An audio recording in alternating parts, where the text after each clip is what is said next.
आपकी बुक में एक और पॉइंट है, the modern periodic table contain 89 metals and 22 non metals and 7 मेटोलाइट्स। ठीक है, कल वाली वीडियो में हमने देखा था कि किस टाइप से मेटल्स, नॉन मेटल और मेटोलाइट को आपकी पीरियोडिक टेबल में क्लासीफाई किया हुआ है। तो यहाँ पे इस पॉइंट पे आपको बताया हुआ है कि यहाँ पे क्या है, 89 मेटल्स है, 22 नॉन मेटल्स है और 7 मेटोलाइट्स है। ठीक है, सबसे ज़्यादा किसका नंबर है, मेटल्स का नंबर है, उसके कम क्या है, नॉन मेटल्स का है और 7 मेटोलाइट्स का है।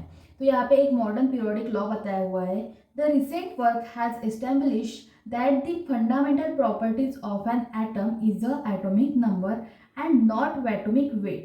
Therefore, atomic number is taken as the basis of the classification of an element. The modern periodic law given by Henry Moseley ने आपका मॉडर्न पीरियोडिक लॉ दिया हुआ है, that is the properties of element are periodic function of their atomic number। मतलब उनकी जो properties है elements की वो क्या है, पीरियोडिक फंक्शन है ऑफ देयर एटॉमिक नंबर। ये जो है आपका मॉडर्न पीरियोडिक लॉ है। ठीक है, अतः देन यहाँ पे एक पॉइंट और है, why periodicity is important.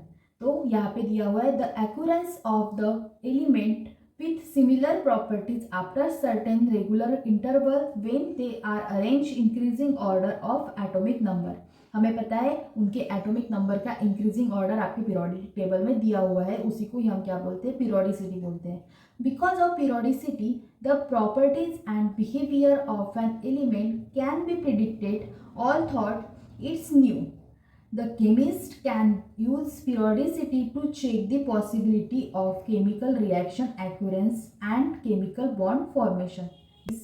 Because of this periodicity is important। ठीक है, ये वाला एक पॉइंट रह गया था, सो हमने ये कवर कर लिया।